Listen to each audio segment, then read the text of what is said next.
So this video is going to show you how I ferment some of my greens. So I'm fermenting some Mizzuna in this garden video with stuff that was going to seed and needed to get it out. I wanted to plant something else in that spot. So I'm going to show you how we cut her out of the garden and process it. Fermented foods. Everybody knows they're good for you. So, and they couldn't be easier. Like, if you're afraid of them, watch this video. Just watch it and learn, because anybody can do this. It's like actually easier than other ways of processing your veggies. Alrighty, so over here in this corner of the garden, the Mizzuna is starting to go to seed. So we're gonna pull all this stuff out and process it. And I think we're gonna plant some butternut squash, or no, spaghetti squash in this spot, because I've got like a cage for it to climb. So yeah, that's what we're gonna start doing.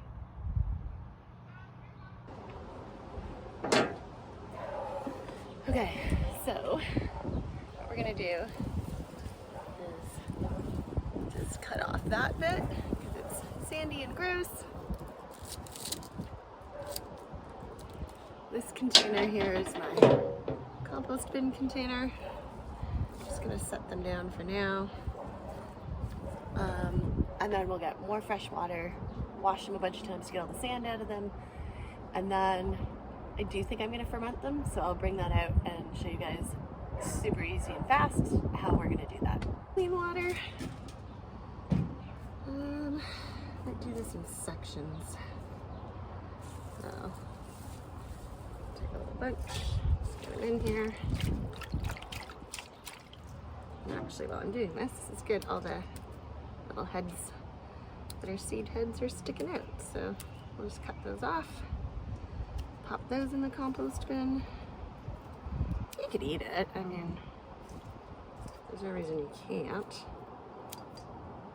But sometimes when you're trying to get other people to eat your stuff, especially when it's been fermented, some people in my family anyways are put off by the fact that something's been fermented. So I try to make it look as appealing or look as like Google worthy as possible, so that they at least give things a try. So I'm gonna take these guys out. It's kind of nice to do this outside because you can just, you know, do this. You wouldn't do this in your kitchen. This is really important, you guys. There's actually nothing worse than gritty greens. Like, it's gross. It like makes me cringe. You get it in your molars and you're like, oh God, like it just feels like your teeth are breaking or something.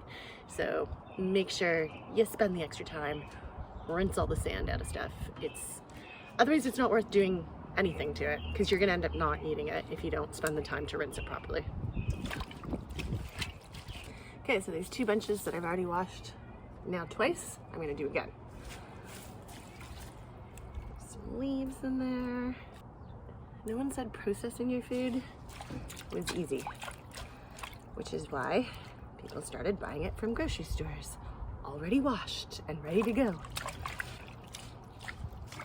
But that is not the point. The point is to have stuff that is nutrient dense and grown for pennies, because these were seeds that we put in the ground and now we have food, and quite a bit of it. So let's go get another batch of water.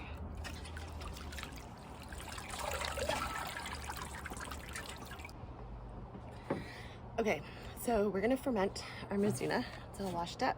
We're just gonna throw a few other things in there. I've got some ginger that I'm gonna grate up. I'm gonna quite literally just throw cloves of garlic in here. I picked some cilantro out of the garden. You can really add what you want. I've got a green onion that I picked out of the garden. A radish. It is traditionally done with like a Japanese radish. I don't happen to have any of that right now. And this stuff is my homemade sriracha. So it's hot chili, garlic, salt, and vinegar, and I let that ferment. And so if nothing else, just because this is fermented, I could throw a little bit of this in the container with some fresh distilled water. Make sure it's not chlorinated water. because you don't want to kill the healthy bacteria. Put my stuff in there, and this would ferment. Another option. These are like fermented peppers and carrot and garlic and stuff that I did last year. So we're down to a small jar. It started in a big jar like this, and that's what we're down to. You could just pour a little bit of this juice in your jar, add some fresh water. Again, not chlorinated fresh water, add your stuff. It will ferment. Another option. You can use something like these guys. I'm in no way affiliated with these. This is Caldwell's. There are other ones. It's just a little pouch. You sprinkle a tiny bit in the bottom and you add your non-chlorinated water. You can add some salt as well if you want, and then put your veggies in, let them ferment. So this stuff can be expensive, but you need so little of it that I bought this package 4 years ago. You just keep it in the fridge, put a little sprinkle, and then add your water. But what I'm gonna do is save this because I don't need it. I'm gonna use this stuff and this stuff. So I'm just gonna put a little splash of this in here. I'm gonna throw some garlic cloves in the bottom. The garlic cloves are looking a little old. C'est la vie. Good reason to use them up, I guess. If you didn't want to, you wouldn't even have to take the paper off of them at this point, but I will.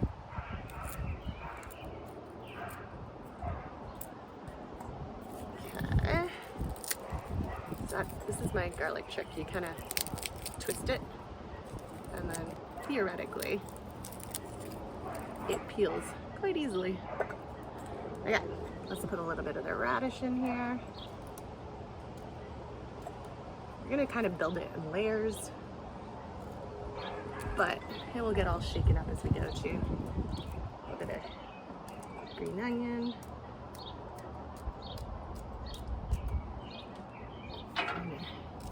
Get that out of there. Get the paper out of there. We'll grate a little bit of ginger. There's the cilantro. Let's go like this.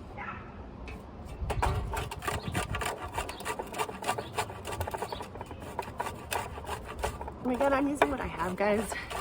Ginger in itself has bacteria on it, kind of like a cabbage does. So you could even use just ginger, and that would probably ferment.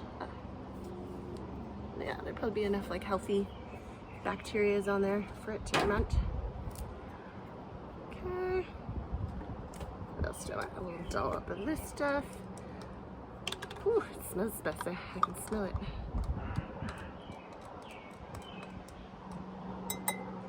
Okay. I'm gonna add some salt and some water to this, distilled water. The salt I'm using also is not like a table salt. It's, you can use like Himalayan salt, you can use like a proper sea salt, but don't use a table salt that has sugar or like kicking agents in it. This is, happens to be Redmond's real salt. I am not affiliated with them in any way, shape, or form, not getting paid. Wish I was, but I'm not. So we're just gonna put a few sprigs in there and fresh water. Okay. Nothing crazy. And these guys are long, so I'm gonna kind of wrap them and put them in the jar.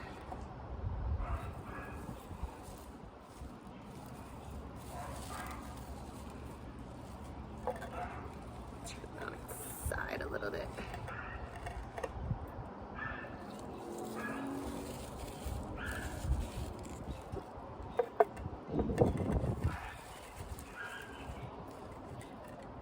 Okay, so you guys, it is quite literally it. And I'm going to add more ginger, more peppers, more onion, because we're doing it kind of in layers. I'm going to top it with water, and then I'm going to put the lid on and put it in the refrigerator. And maybe in about 6 weeks, I'll start trying it. especially because I leave it in the refrigerator, it ferments a little slower. Like I said, this stuff has been in the fridge since last year, perfectly good. In fact, its flavor is a lot better now. Sometimes I like to do that. I like to have one ferment that has sat for a year and then we eat it. And so like I'd be eating the peppers from 2 years ago while the ones from last year are fermenting, if you get what I'm saying, because they do have better flavor, kind of like a sauerkraut stuff. I'm not great with sauerkraut, to be honest with you. Like, it tastes good for a while and then it gets like sort of mushy and I don't know, not as palatable. But these, like this trick works for me. Like I love these veggies. I can put these on burgers, I throw them in stir fries, add it to my salads just for like a little bit of a zing.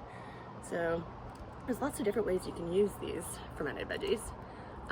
This kind of stuff with like the Mizzuna, you could quite literally just open a can of broth. So if you've got chicken broth, beef broth, veggie broth at home, heat that up slightly, add a little bit of this to it, and you've got kind of like a broth with veggies.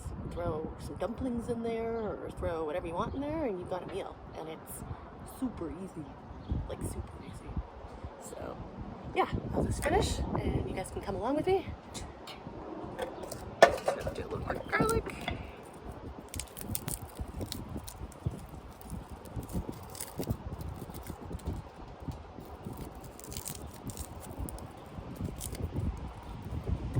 Boop, where'd you go? Put that down.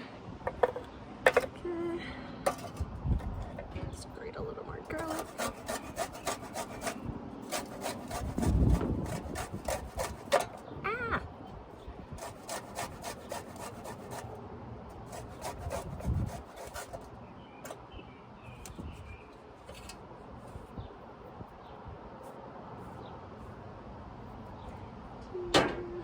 Okay, let's get the rest of this green onion in there. Now, I'm sure you guys have been hearing and you know that eating fermented foods like this is so good for you. We have more gut bacteria than we do human cells, and they're saying this is tied to depression, it's tied to all kinds of things. So get some fermented foods into your life. It's not gonna hurt. It's only gonna make things better for you. And if you're like some of the people in my family, you don't trust it because we didn't grow up with this, but this was how people did things before refrigeration. Like, we've just been living without it for so long, plus the antibiotics. We've wiped out our good bacteria and we're paying for it. Like, we're sick. So a little more of that. And I think that's it, you guys. I'm just gonna top it up with water. Put the lid on it, we'll give it a little shake. I will date it. So, what do you think? Anyone like considering maybe fermenting veggies now? I'll try to do more stuff because I do ferment a lot of stuff. So hopefully you enjoyed this video. Hopefully it didn't freak you out. And hopefully you come back to watch some more. So take care, guys. Thanks for watching and have a great week. See you next week.